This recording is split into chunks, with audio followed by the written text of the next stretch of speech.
আসসালামু আলাইকুম রহমতুল্লাহ নবীন স্কুলের সবাইকে স্বাগতম। আমি মোহাম্মদ নাজমুল হোসেন। দেখো আজকে এইচএসসি 2025 চূড়ান্ত সাজেশন ইংলিশ সেকেন্ড পেপার। এটা কিন্তু সকল বোর্ডের জন্য সাজেশন। থেকে 9 পর্যন্ত তোমরা গ্রামার পাবে, আর 1 থেকে 9 পর্যন্ত গ্রামারের কিন্তু এবার তোমরা পাবে হচ্ছে যে দেখো 60 মার্ক। এই গ্রামারে কিন্তু অবশ্যই এবার 60 মার্ক রয়েছে, এবং যে রাইটিং পার্ট রয়েছে এটা কিন্তু যে রাইটিং পার্টে কিন্তু 40 মার্ক। এই হলো তোমাদের 100 মার্কের পরীক্ষা হবে। এবার দেখো যে প্রথমেই কিন্তু যে আসলে গ্রামারের সাজেশন কিন্তু এইভাবে দেওয়া হয় না।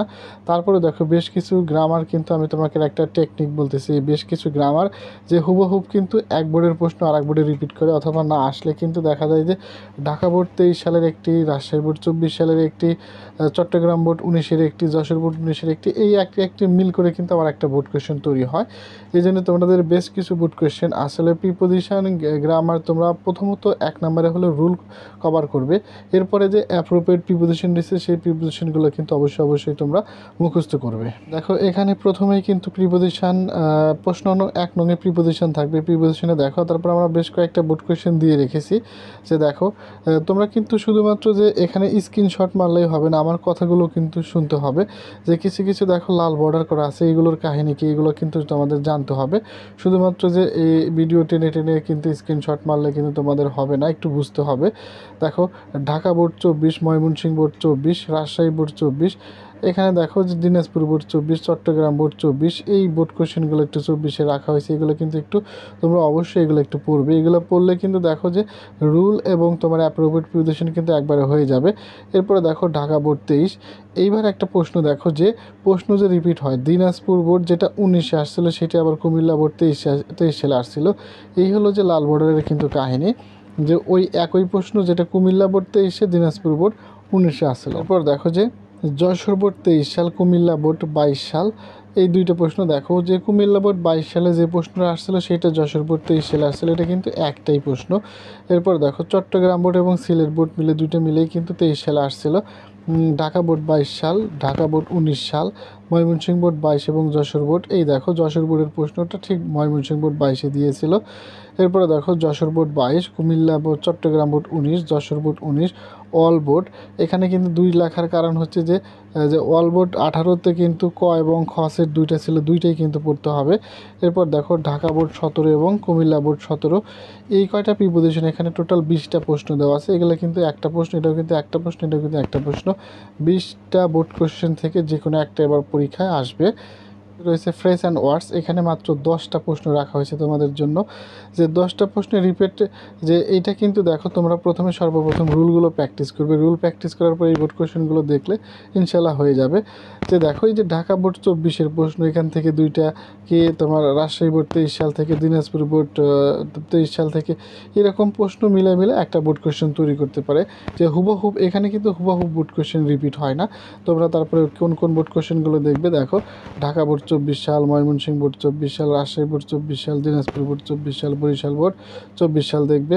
এরপরে দেখো যে ঢাকা বোর্ড 23 সাল, রাজশাহী বোর্ড 23 সাল এবং দিনাজপুর বোর্ড 23 সাল এবং সিলেট বোর্ড 23 সাল এবং ঢাকা বোর্ড 22 সাল, এই কয়েকটি বোর্ড কোয়েশ্চেন দেখলে ফ্রেজ অ্যান্ড ওয়ার্ডস থেকে একটি প্রশ্ন কমন পাওয়ার সম্ভাবনা রয়েছে ইনশাআল্লাহ। এরপর দেখো কোশ্চেন নং 3 রয়েছে কমপ্লিটিং সেন্টেন্স। কমপ্লিটিং সেন্টেন্সে এখানে কিন্তু দেখো যে এই 20টার মধ্যে একটা তোমার অবশ্যই একটা কমন পড়বে, এবং প্রথমত কিন্তু তোমরা অবশ্যই রুলগুলো প্র্যাকটিস করবে। রুলগুলো প্র্যাকটিস করার পর এই বোর্ড কোয়েশ্চেন প্র্যাকটিস করবে, ইনশাআল্লাহ অবশ্যই পেয়ে যাবে। এখানেও কিন্তু দেখো যে বেশ কয়েকটা বোর্ড কোয়েশ্চেন থেকে একটা করে নিয়ে কিন্তু একটা বোর্ড কোয়েশ্চেন তৈরি করতে পারে, অথবা এখান থেকেও কিন্তু বোর্ড কোয়েশ্চেন রিপিট হয়।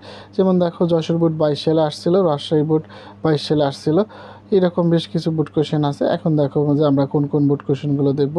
ঢাকা বোর্ড 24 সাল, কুমিল্লা বোর্ড 24 সাল, দিনাজপুর বোর্ড 24 সাল, চট্টগ্রাম বোর্ড 24 সাল, Barishal board 24, Dinajpur board 23, Comilla board 23, Rajshahi board 23, Jessore board 23 এবং সিলেট বোর্ড 23 দেখব। এরপর দেখো ঢাকা বোর্ড এবং ময়মনসিংহ বোর্ড দুটো মিলেই একটা প্রশ্ন আসছিল, রাজশাহী বোর্ড এবং যশোর বোর্ড মিলে 22 সালে একটা প্রশ্ন আসছিল। এছাড়াও তুমি দেখবে ঢাকা বোর্ড 19 সাল, কুমিল্লা বোর্ড 19 সাল, চট্টগ্রাম বোর্ড 19 সাল, অল বোর্ড শুধুমাত্র খ সেট যেটা আসছিল সেটা পড়বে। রাজশাহী বোর্ড 19 সাল, ঢাকা বোর্ড 17, রাজশাহী বোর্ড 17 এবং সিলেট বোর্ড 17 এবং ঢাকা বোর্ড 16 সাল। এই কয়েকটা তোমরা যদি বোর্ড কোয়েশ্চেন দেখে যাও ইনশাআল্লাহ কমপ্লিটিং সেন্টেন্স একটা কমন পাওয়ার সম্ভাবনা রয়েছে। তবে সর্বপ্রথম কিন্তু অবশ্যই তোমরা যে সারা বছর পড়াশোনা করেছে রুলগুলো প্র্যাকটিস করবে, প্র্যাকটিস করার পরে এই বোর্ড কোয়েশ্চেনগুলো দেখে যাবে। এছাড়াও কিন্তু বাজারে টেস্ট পেপার বের হয়েছে, টেস্ট পেপারের যে সেরা কলেজ রয়েছে সেরা কলেজ থেকে প্রশ্নগুলো একটু তোমরা সংগ্রহ করে ওগুলো একটু দেখে যাবে। এখানে কিন্তু আমাদের মুখস্থ বিদ্যা বাংলাদেশের টেস্ট পরীক্ষায় যে সেরা কলেজগুলো প্রশ্ন আসছিল সেগুলো বাছাই করে কিন্তু এখানে নেওয়া হয়েছে। সেইগুলোর মধ্যে থেকে ইনশাল্লাহ তোমরা এইচএসসি পরীক্ষায় একটা অবশ্যই কমন পাবে। এরপরে রয়েছে যে কোশ্চেন নং 4 right form of verbs. Right form of ভার্বের জন্য তোমরা পড়বে হলো দেখো যে ঢাকা বোর্ড 24 সাল, রাজশাহী বোর্ড 24 সাল, চট্টগ্রাম বোর্ড 24 সাল, ঢাকা বোর্ড 24 সাল এবং ঢাকা বোর্ড 23 সাল, ময়মনসিংহ বোর্ড 23। এছাড়া দেখো রাজশাহী বোর্ড অর্থাৎ তোমার যে অল বোর্ড কোশ্চেন 18 সাল ক সেটে যেটা আসছিল ওটা কিন্তু রাজশাহী বোর্ড 23 সালে আসছিল। এখানে কিন্তু বোর্ড কোশ্চেন রিপিট হয়েছে। রাইট ফর্ম ভার্বের এভাবে কমন পড়ার সম্ভাবনা রয়েছে। দেখো চট্টগ্রাম বোর্ড 23 সাল। এরপরে দেখো যে ঢাকা বোর্ড 22 সাল, সিলেট বোর্ড 19 সাল। সিলেট বোর্ড 19 সালের প্রশ্ন হুবহুব ঢাকা বোর্ড 22 সালে দিয়েছিল। ময়মনসিংহ 22। দেখো এখানে কিন্তু যশোর বোর্ড 17 সালের প্রশ্নটা দিনাজপুর বোর্ড 19-এ আসছিল। দিনাজপুর বোর্ড 19-এর প্রশ্নটা ময়মনসিংহ 22-এ আসছিল। তাহলে কিন্তু তিনটা মিলে এটা কিন্তু তিনটা কিন্তু সেম প্রশ্ন একটাই। তোমরা যে কোনো একটা বোর্ড কোয়েশ্চেন দেখলে কিন্তু পারবে। এছাড়া দেখো রাজশাহী বোর্ড 22 সাল। এরপরে দেখো যে আবার চট্টগ্রাম বোর্ড এবং কুমিল্লা বোর্ড 22 সাল একত্রে একটা প্রশ্ন আসছিল দুই বোর্ড মিলে। এরপর দেখো বরিশাল বোর্ড 22 এবং ঢাকা বোর্ড 17। ঢাকা বোর্ড 17 যেটা আসছিল সেটা কিন্তু বরিশাল বোর্ড 22 আবার আসছিল। অর্থাৎ রাইট ফর্ম অফ ভার্ব কিন্তু মাঝে মাঝে প্রশ্ন রিপিট হচ্ছে, এক বোর্ডের প্রশ্ন অন্য বোর্ডে আসছে। এরপরে দেখো Comilla board 19, Rajshahi board 19, Chittagong board 19, Barishal board 19, Rajshahi board 16। দেখো যে রাজশাহী বোর্ড 16 প্রশ্নটা কিন্তু বরিশাল বোর্ড 19 আসছিল। এটা কিন্তু একই প্রশ্ন, অর্থাৎ যেটা লাল বর্ডার করা আছে 2-3টে মিলে লাল বর্ডার করা থাকলে সেটা কিন্তু অবশ্যই তোমাদের যে ওইটা কিন্তু একটাই প্রশ্ন কিন্তু। এরপর দেখো সিলেট বোর্ড 17 এবং বরিশাল বোর্ড 17 যে অবশ্যই এই কয়েকটা বোর্ড কোশ্চেনের মধ্যে তোমাদের এইচএসসি পরীক্ষা অবশ্যই একটা প্রশ্ন কমন পাবে ইনশাল্লাহ। এরপর দেখো কোশ্চেন নং 5-এ কিন্তু রয়েছে ন্যারেশন। এখানে দেখো ন্যারেশনে কিন্তু সর্বোচ্চ বোর্ড কোশ্চেন রিপিট করা হয়েছে। দেখো যে তোমার বরিশাল বোর্ড যে সর্বপ্রথম ঢাকা বোর্ড 12 সালেরটা বরিশাল বোর্ড 22 সালে আসছিল, ওইটাই আবার ঢাকা বোর্ড 24 সালে আসছিল। তাহলে দেখো যে তিনটে মিলে কিন্তু একটা প্রশ্ন। এবার দেখো রাজশাহী বোর্ড 24 সাল এবং চট্টগ্রাম বোর্ড 16। চট্টগ্রাম বোর্ড 16 সালের প্রশ্ন রাজশাহী বোর্ড 24-এ আসছিল। এই যে তোমরা অর্থাৎ ঢাকা বোর্ড 24, রাজশাহী বোর্ড 24 দেখলে হয়ে যাবে। তোমাদের এটা মার্জিন করার কারণ হচ্ছে যে বোর্ড কোশ্চেন যে অনেকেই যে বলে যে গ্রামার প্রশ্ন কোনো সাজেশনে না, গ্রামার প্রশ্ন কখনোই কমন পড়বে না। এখানে কিন্তু তোমরা প্রমাণ দেখতে পারছো। তোমাদের যাদের কাছে বই টেস্ট পেপার বই রয়েছে, গ্রামার বই রয়েছে, তারা নিজেরাই কিন্তু দেখতে পারো। 16 সালের প্রশ্ন দেখো 24 সালে কিন্তু আসছে, 12 সালের প্রশ্ন 22 সাল, 22 সাল থেকে 24 সাল, অর্থাৎ বোর্ড কোশ্চেও কিন্তু রিপিট হয়। এই জন্য আমরা মোট 20টা প্রশ্ন নিয়ে একটা ন্যারেশন কমন পাবে। এরপর দেখো যে দিনাজপুর বোর্ড 24 সাল, বরিশাল বোর্ড 24 সাল দেখবে, Barishal board 23, Comilla board 23, Rajshahi board 23 এবং ময়মনসিংহ 22 এবং দিনাজপুর বোর্ড 13। এই তিনটে মিলে কিন্তু একই প্রশ্ন। 13 সালের প্রশ্ন 22 সালে, 22 সালের প্রশ্ন আবার 23 সালে আসছিল। চট্টগ্রাম বোর্ড 23 সাল দেখবে। দেখো ঢাকা বোর্ড 22 সাল দেখবে। এখানেও দেখো যে 12 থেকে 17, 17 থেকে 22 তিনবার কিন্তু একটাই বোর্ড কোয়েশ্চেন রিপিট হয়েছে। রাজশাহী বোর্ড 22 সাল দেখবে, যশোর বোর্ড 22, সিলেট বোর্ড 17, একটাই প্রশ্ন। এখানে দেখো Dhaka board 19, Comilla board 19, Chittagong board দেখো রাজশাহী বোর্ডের 17 প্রশ্নটি, চট্টগ্রাম বোর্ড 19 আসছিল, একটাই প্রশ্ন, তোমরা 19 দেখবে। অল বোর্ড এখানে কিন্তু অল বোর্ড এইচএসসি যে 18 সালে যে অল বোর্ড হয়েছিল ক এবং খ দুটি প্রশ্নই সেট দেখবে। কুমিল্লা বোর্ড 17 এবং দিনাজপুর বোর্ড 16 সালের প্রশ্নটি 17 সালে আসছিল। এরপর দেখো যশোর বোর্ড 17, বরিশাল বোর্ড 16 এবং রাজশাহী বোর্ড 16, অর্থাৎ টোটাল 20টা আছে। এই 20টা বোর্ড কোয়েশ্চেন দেখো। আর এখানে কিন্তু দেখো যে এখানে যেখানে আন্ডারলাইন করা আছে তিনটা মিলে কিন্তু একটা বোর্ড কোয়েশ্চেন তিনবার আসছিল এইরকম। এরপরে দেখো যে আমরা কোশ্চেন নম্বর 6 অর্থাৎ মডিফায়ার্স। এখানে দেখো এখানেও মোট 20টা মডিফায়ার্স দেওয়া আছে। তোমরা কিন্তু আগে সুন্দর করে অবশ্যই মডিফায়ার্সের রুলগুলো একটু পড়বে, পড়ার পরে এই বোর্ড কোয়েশ্চেনগুলো দেখে পরীক্ষার হলে যাবে। অবশ্যই তোমরা কিন্তু এক্সাম ভালো দিতে পারবে এবং কিন্তু তোমাদের একটা প্লাস নিশ্চয়তা রয়েছে। অবশ্যই কিন্তু প্লাস পাবে তোমরা এরকম যে গ্রামার অংশ দিয়ে। দেখো যে ঢাকা বোর্ড 24, চট্টগ্রাম বোর্ড 16, ওই 16 সালের প্রশ্নটা কিন্তু 24 সালে আসছিল। এই জন্য কিন্তু আমরা কিন্তু 16 এবং 17 সালের বেশ কিছু বোর্ড কোশ্চেনও কিন্তু দিয়ে দিয়েছি, যাতে 25 সালে আবার রিপিট হয়। দেখো ময়মনসিংহ বোর্ড 24, সিলেট বোর্ড 19, একটাই প্রশ্ন। দেখো রাজশাহী বোর্ড 24 সাল দেখবে, Barishal board 24, Dhaka board 23, Comilla board 23, Jessore board 23, Chittagong board 19। এবং দেখো যে এই যে আন্ডারলাইন করা কিন্তু একটাই বোর্ড কোশ্চেন, দুটো মিলে একটা বোর্ড কোশ্চেন। সিলেট বোর্ড 23 দেখবে, ঢাকা বোর্ড 19 দেখবে, যশোর বোর্ড 23 অর্থাৎ 19 সালের। দেখো চট্টগ্রামের 19-এর প্রশ্নটি যশোর বোর্ড 23 সালে আসছিল। Sylhet board 23, Dhaka board 19, Comilla board 19, Rajshahi board 19, Dinajpur board 19। All board question দুইটাই, ক এবং খ যে সেটা প্রশ্ন আসছিল দুইটা বোর্ড কোশ্চেনই তোমরা দেখবে। Dhaka board 17, Comilla board 17, Rajshahi board 17। এবং দেখো যে বরিশাল বোর্ড 16 প্রশ্নটি কিন্তু যশোর বোর্ড 17-তে আসছিল এবং রাজশাহী বোর্ড 16। এই কয়েকটা বোর্ড কোশ্চেন দেখলে অবশ্যই একটি মডিফায়ার্স পরীক্ষায় কমন পাবে। Question number 7, sentence connectors. এখান থেকে দেখো এখানেও 20টা বোর্ড কোশ্চেন রেখেছি, যে ঢাকা বোর্ড 24, ময়মনসিংহ বোর্ড 24 এবং যশোর বোর্ড 19। 19-এর প্রশ্নটা ময়মনসিংহ 24-এ আসছিল। দিনাজপুর বোর্ড 24, বরিশাল বোর্ড 24 এবং ওয়াল বোর্ড কিন্তু দেখো যে অল বোর্ড 18 ও 18-র যে শুধুমাত্র খ সেট প্রশ্নটা দেখবে। এখানে দেখো শুধুমাত্র খ সেট প্রশ্ন, এই দুইটা মিলে কিন্তু একটাই প্রশ্ন, যে 18 সালের প্রশ্নটা 24 সালে আসছিল। এরপর দেখো ঢাকা বোর্ড 23 সাল, ময়মনসিংহ বোর্ড 23 সাল, কুমিল্লা বোর্ড 23 সাল, রাজশাহী বোর্ড 23 সাল, চট্টগ্রাম বোর্ড 23 সাল, ঢাকা বোর্ড 22 সাল এবং সিলেট বোর্ড 22, ঢাকা বোর্ড 19। ঢাকা 19-এর প্রশ্নটি সিলেট বোর্ড 22 সালে আসছে। দেখো বরিশাল বোর্ড 22, ঢাকা বোর্ড 17 সালের প্রশ্ন, বরিশাল বোর্ড 22 সালে আসছিল। এরপর দেখো রাজশাহী বোর্ড 19 দেখবে, সিলেট বোর্ড 19 দেখবে। অল বোর্ড কোশ্চেন খ সেটের প্রশ্নটা একটু দেখে যাবে। এরপরে দেখো Rajshahi board 17, Barishal board 17, Dhaka board 16 এবং কুমিল্লা বোর্ড 16। এই কয়েকটা বোর্ড কোশ্চেনের মধ্যে কিন্তু অবশ্যই একটা সেন্টেন্স কানেক্টরস এবার কমন পাবে ইনশাল্লাহ। পরে দেখো কোশ্চেন নম্বর 8, এখানে সিনোনিম অ্যান্ড অ্যান্টোনিমস। এখানে দেখো তোমরা বোর্ড কোশ্চেনগুলো দেখবে। Dhaka board 24, Mymensingh board 24, Rajshahi board 24, Jessore board 24, Barisal board 24, Dhaka board 23, Sylhet board 16 সালের প্রশ্নটি কিন্তু ঢাকা বোর্ড 23 সালে আসছিল। এরপরে দেখো ময়মনসিংহ বোর্ড 23, সিলেট বোর্ড 19-এর প্রশ্নটি ময়মনসিংহ বোর্ড 23-এ আসছিল। রাজশাহী বোর্ড 23 এবং দেখো Chittagong board 23, Barisal board 23, Dhaka board 19, Rajshahi board 19, Dinajpur board 19। All board question ক এবং খ দুইটা প্রশ্ন কিন্তু দেখবে। Dhaka board 17, Comilla board 17, Jessore board 19 এবং যশোর বোর্ড 16। এই কয়েকটা বোর্ড কোশ্চেন দেখলে অবশ্যই এইচএসসি পরীক্ষায় একটি বোর্ড কোশ্চেন তোমরা ইনশাল্লাহ কমন পাবে। এরপরে দেখো কোশ্চেন নম্বর 9, 9-এ কিন্তু রয়েছে পাঞ্চুয়েশন অ্যান্ড ক্যাপিটালস। দেখো এখানে কিন্তু তোমরা ঢাকা বোর্ড 24, এখানে মোট 10টা প্রশ্ন আছে, এই 10টার মধ্যে থেকেই একটা প্রশ্ন, অতিরিক্ত আর কোনো প্রশ্ন দেখার দরকার নাই। আমরা রেখেছি Dhaka board 24, Jessore board 24, Jessore board 19। Jessore board 19-এর প্রশ্নটি যশোর বোর্ড 24 সালে আসছিল। এরপর দেখো ময়মনসিংহ 24 দেখবে, অর্থাৎ ঢাকা বোর্ড 17 সালের প্রশ্নটি ময়মনসিংহ বোর্ড 24-এ আসছিল।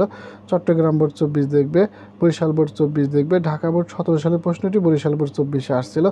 অল বোর্ড কোশ্চেন 2018-র ক এবং খ সেট দুটো প্রশ্নই কিন্তু দেখবে, যশোর বোর্ড 17 সাল এবং তোমার ঢাকা বোর্ড 19 সাল এবং ঢাকা বোর্ড 23 সাল। এই কয়েকটা বোর্ড কোশ্চেন দেখলে যে এটার মধ্যে কিন্তু মোটামুটি সমস্ত রুলগুলোই কমন আছে, এইটা দেখলে অবশ্যই তোমরা 100% প্রশ্ন লিখতে পারবে। এই কয়েকটা বোর্ড কোশ্চেনের মধ্যে দেখলে সমস্ত রুলগুলো শেষ হয়ে যাবে। আসলে গ্রামারের কিন্তু মূলত সাজেশন খুব একটা হয় না, কোনো স্যার কিন্তু তোমাকে 100% শিওর দেবে না। তারপরে আমরা 1 থেকে 9 এই কয়েকটা বোর্ড কোশ্চেন দিলাম, যাতে তোমরা 60-এ 60 মার্ক তুলতে পারো, অথবা 50-55 কিন্তু অবশ্যই পাবে। এটা ফলো করবে। আর সর্বপ্রথম কথা থাকবে, তোমরা কিন্তু অবশ্যই কী করবে, সর্বপ্রথম আগে অবশ্যই তোমরা প্রত্যেকটা গ্রামারের বেসিকটা জানবে, রুলগুলো প্র্যাকটিস করবে। রুলগুলো প্র্যাকটিস করার পর তারপরে এই বোর্ড কোশ্চেনগুলো দেখলে ইনশাল্লাহ অবশ্যই তোমরা লিখতে পারবে। এখন দেখো যে আমরা একটু দেখাবো মুখস্থ বিদ্যা। যে প্রথমেই কিন্তু দেখো যে রাইটিং পার্ট, এখানে কিন্তু এটা কিন্তু 40 মার্ক থাকবে। এই 40 মার্ক মধ্যে প্রথমেই কিন্তু আমরা একটা ইনফর্মাল লেটার অর্থাৎ অ্যাপ্লিকেশন রেখেছি। 10টার মধ্যে ইনশাল্লাহ একটা প্রশ্ন তোমরা অবশ্যই কমন পাবে। এখানে দেখো আমরা লিখেছি যে 1 নম্বরে যে ইংলিশ ল্যাঙ্গুয়েজ ক্লাব, এগুলো কিন্তু অসংখ্যবার বোর্ড কোশ্চেন আসছিল, যে এবং এটা কিন্তু বিশ্লেষণ করে দেখা গেছে যে বাংলাদেশের সেরা কলেজের টেস্ট পরীক্ষায় এই প্রশ্নগুলোই আসছে, সেগুলোই বাছাই করে নেওয়া হয়েছে এবং এগুলো বিগত বোর্ড কোশ্চেন অনেকবার আসছে, সেগুলোই নেওয়া হয়েছে। ইংলিশ ল্যাঙ্গুয়েজ ক্লাব 1 নম্বরে দেখবে। এরপরে দেখো multimedia facilities study tool, tour, তারপরে seat in the college hostel, এরপরে দেখো টেনিস ফর সার্টিফিকেট। তারপরে আর একটা বেসিক বলি যে এগুলো যদি তোমরা একটাও না পড়তে চাও তাও কিন্তু হবে, যে এখানে কিন্তু যে ফ্রি হ্যান্ড রাইটিং, যে আমার এই ইউটিউব ক্লাসে কিন্তু প্লে লিস্টে রাইটিং পার্ট, এখানে কিন্তু তোমরা ইমেল লেখা, প্যারাগ্রাফ লেখা, এবং প্যারাগ্রাফ যারা মুস্ত করতে চাও না চাও তারা কিন্তু দেখো ব্যাড সাইড এবং গুড সাইড প্যারাগ্রাফ একটি পড়লে 50টি প্যারাগ্রাফ লেখা যাবে। একটি অ্যাপ্লিকেশনের মাধ্যমে সমস্ত অ্যাপ্লিকেশন লেখা যাবে, একটি লিটারের মাধ্যমে, এগুলো সমস্ত ভিডিওগুলো দেওয়া আছে। এছাড়াও কিন্তু তোমাদের যারা সায়েন্সের রয়েছে আমরা পর্যায়ক্রমে বাংলা প্রথম, দ্বিতীয় এবং মানবিক শাখার সাজেশনগুলো দেবো, এবং সায়েন্সের সাজেশনগুলো, আইসিটি, ইংলিশ ফার্স্ট পেপার সাজেশনগুলো দেওয়া আছে, সবগুলো তোমরা একটু দেখে আসতে পারো। যে সাউন্ড সিস্টেম, তারপরে ডিভাইডিং ক্লাব, এরপরে দেখো reliefs for the affected people, এরপরে দেখো লাইব্রেরি ফ্যাসিলিটিস, এরপরে দেখো কম্পিউটার ফ্যাসিলিটিস। এই 10টার মধ্যে একটা প্রশ্ন কিন্তু অবশ্যই তোমরা কমন পাবে ইনশাল্লাহ। এর বাইরে যে এখানে কিন্তু আমি বলতে চাচ্ছি যে তোমরা যদি এগুলো না পড়ে ফ্রি হ্যান্ড রাইটিং পড়ো তাও কমন পাবে, 10এ 10 তুলতে পারবে, অথবা দেখলে এইগুলোর মধ্যেই দেখে যাবে, এর বাইরে আর দেখার প্রয়োজন নাই। এরপরে দেখো কোশ্চেন নং 11 এবং 12 দুইটাতেই কিন্তু প্যারাগ্রাফ থাকবে, দুই ধরনের প্যারাগ্রাফ, আমরা কিন্তু দুই ধরনের প্যারাগ্রাফই কিন্তু 10টা দিয়েছি। এরপরে দেখো প্রথমে কিন্তু কোশ্চেন নং 11 যে ধরনের টাইপের প্যারাগ্রাফ থাকবে তা তোমরা tree plantation, use of always the social media, এটা পড়বে। তারপরে দেখো মডার্ন টেকনোলজি, এরপরে দেখো রয়েছে যে তোমার modern technology and ideal student, female education, folk music, importance of learning English, international mother language day. এরপরে দেখো যে তোমরা পড়বে ড্রিম এবং পহেলা বৈশাখ। এই 10টির মধ্যে থেকে একটি 11 নম্বরে একটি প্যারাগ্রাফ অবশ্যই আসবে। তোমরা কিন্তু প্যারাগ্রাফ মুখস্থ না করলে ফ্রি হ্যান্ড রাইটিং দেখার জন্য গুড সাইড এবং সকল প্রকার ব্যাড সাইড প্যারাগ্রাফের তো নিয়মটা একটু দেখতে পারো। এখানে যদি বলো একটা পড়বো না তাও কিন্তু হবে ইনশাল্লাহ। দেখো কোশ্চেন নং 12তেও কিন্তু আবার আরেকটা প্যারাগ্রাফ থাকবে এই বছরে। দেখো প্রথমে আমরা লিখেছি city life and rural life, এটা দেখবে, প্রাইস হাইক দেখবে, ডিফরেস্টেশন দেখবে। 4 নম্বরে দেখো প্রিমেটুর মেডিস, এরপরে দেখো যে তোমরা 5 নম্বরে climate change, junk food and healthy food, তারপরে দেখো environment pollution, road accident, food adulteration এবং ড্রাগ অ্যাডিকশন।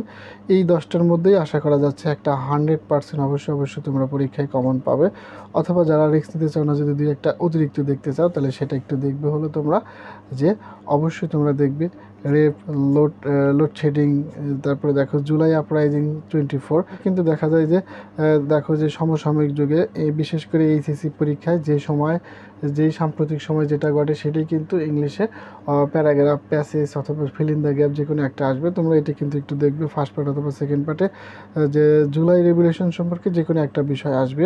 এরপরে দেখো অনলাইন এডুকেশন, তারপরে দেখো uses and abuse internet, mobile phone, এইগুলো সম্পর্কে একটু দেখলে অবশ্যই তোমরা আশা করি যে তোমরা শিওর কিন্তু A+ অবশ্যই পাবে, যে 90-95 তোমরা ধার প্রান্তে চলে যাবে এই সাজেশনটি ফলো করলে। তো গ্রামারের কিন্তু আসলে সাজেশন হয় না, গ্রামারের ক্ষেত্রে কিন্তু তোমরা 1 থেকে 9টা গ্রামার যে আসবে তোমরা অবশ্যই রুল প্র্যাকটিস করবে, রুল প্র্যাকটিস করার পরে কিন্তু অবশ্যই এই বোর্ড কোশ্চেনগুলো দেখলে অবশ্যই তোমরা একটা প্রশ্ন অ্যান্সার করতে পারবে। আর যে মুখস্থবিদ্যা যে কটা দিয়েছি এর বাইরে তোমাদের কিছু পড়ার দরকার নাই, এর বাইরে শুধুমাত্র একটু পড়বে হলো ফ্রি হ্যান্ড রাইটিং, যে কমন না পড়লে কীভাবে লিখতে হয় সেইগুলো একটু, অ্যাপ্লিকেশন লেখার নিয়ম, লেটার লেখার নিয়ম, ডায়লগ লেখার নিয়ম, এরপরে তোমার হচ্ছে প্যারাগ্রাফ লেখার নিয়ম, এইগুলো একটু দেখে যাবে, যে তাইলে আর কোনো রিস্ক থাকলো না, যে কমন না পড়লেও আমরা লিখতে পারবো। তবে আশা করছে তোমরা টেনশন নিও না, আশা করি আমি যেগুলো দিয়েছি এগুলোর মধ্যে অবশ্যই কিন্তু প্রশ্ন কমন পাবে। পরবর্তী ভিডিওগুলো পেতে সাবস্ক্রাইব করে আমাদের সাথেই থাকো। আল্লাহ হাফেজ।